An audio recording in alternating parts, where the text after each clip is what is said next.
గతం గుర్తులేకపోవడం వల్ల నేను ఒంటరిదాన్నేమోనన్న భావనే నన్ను వెంటాడుతోంది. నేనలా మర్చిపోవడానికి ఏదో బలమైన కారణమే ఉండుంటుంది కదా. అది తెలిస్తే ఇంకేదైనా గుర్తుకొచ్చే అవకాశం ఉంది కదా అని అడుగుతున్నాను బాబు. అవన్నీ గుర్తు చేసుకోవాలని ఆలోచిస్తే మీకు స్ట్రెస్ పెరిగిపోతుంది అత్తయ్య. మొన్నొకసారి నేను అలాగే ట్రై చేస్తే మీ హెల్త్ కొంచెం డిస్టర్బ్ అయింది. నానమ్మ ట్రీట్మెంట్ చేస్తుంది కాబట్టి మెల్లగా అన్ని విషయాలు ఒక్కొక్కటిగా తెలుస్తాయి అత్తయ్య. బాబు, నీకు చెప్పడానికి తేలిగ్గానే ఉంది కానీ ఇక్కడ భరించటం నాకు చాలా కష్టంగా ఉంది రాజీవ్. దయచేసి అర్థం చేసుకో. ఏమైందో చెప్పు. ఈ టాపిక్ డైవర్ట్ చేస్తే బెటర్. అత్తయ్య, ఈ విషయం గురించి తర్వాత మాట్లాడదాం. చెప్పాల్సినప్పుడు నేనే చెప్తాను. మీరు రోజు ఇలా వాకింగ్ చేస్తే చాలా మంచిది అత్తయ్య. అది కాదు రాజీవ్, నేను... అత్తయ్య, నాకు చాలా దాహంగా ఉంది. నేను వెళ్ళి వాటర్ తీసుకొని వస్తాను. పదండి, మీరు ఇలా కూర్చుందరు. రండి.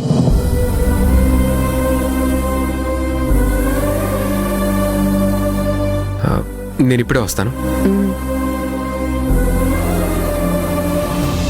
ఇప్పుడంటే ఏదో చెప్పి మాట దాటేశాను, కానీ ప్రతిసారి అత్తయ్య ఇలా గట్టిగా అడిగితే ఎలా తప్పించుకోవడం?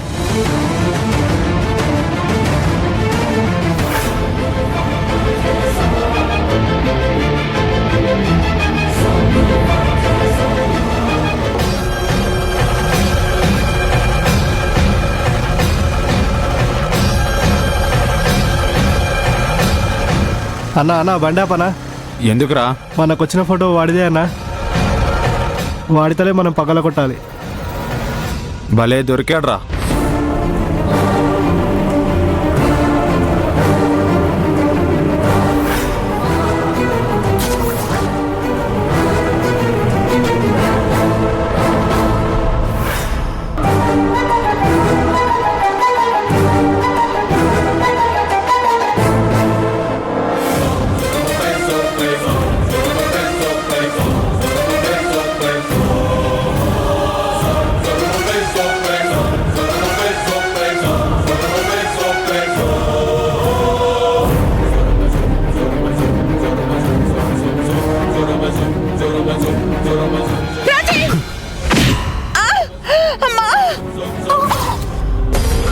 అత్తయ్య, రై పెద్దమ్మా!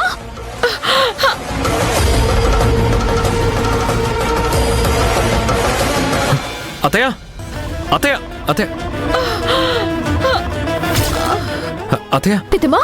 అయ్యో, రక్తం వస్తుంది. అత్తయ్య, అత్తయ్య, ఆటో! అత్తయ్య, పెద్దమ్మా! Auto, auto!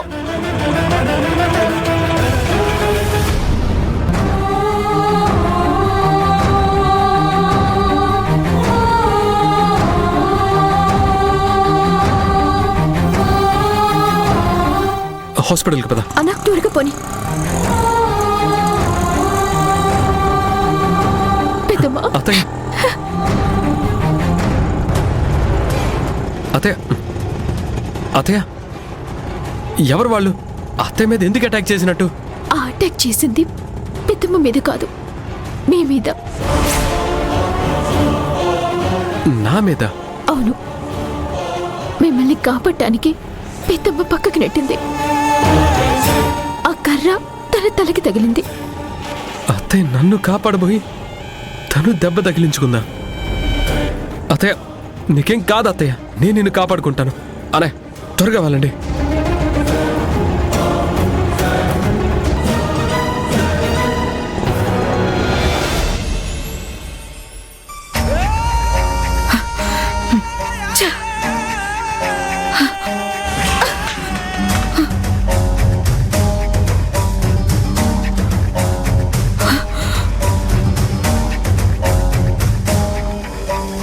అక్క, ఎందుకక్క మరీ అంత ఫ్రస్ట్రేట్ అవుతున్నావు? రే, అది నిజంగా జ్యోతి అయితే ఎదురయ్యే తలనొప్పులు మీకు తెలీదు. అందుకే ప్లాన్ వేసి మరీ చంపించాను. జ్యోతిని చంపినవాడు క్లియర్గా చెప్పాడు, చంపాను అని.